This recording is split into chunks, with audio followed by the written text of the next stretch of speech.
Badan Penyelenggara Jaminan Produk Halal BPJPH dan Badan Pengawas Obat dan Makanan BPOM menemukan 9 produk mengandung babi dengan stempel halal beredar di pasaran. 9 produk jenis olahan makanan mengandung babi ditemukan beredar di pasaran meski sudah berlabel halal.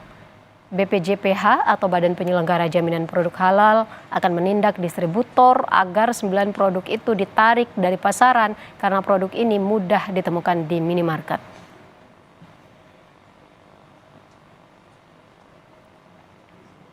Telah ditemukan 9 produk makanan olahan mengandung unsur babi yang beredar di Indonesia.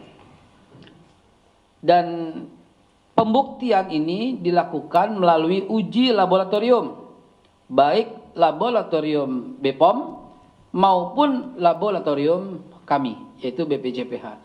Dan harus kami sampaikan juga bahwa laboratorium kami adalah salah satu laboratorium dengan tingkat ketelitian tertinggi di Indonesia.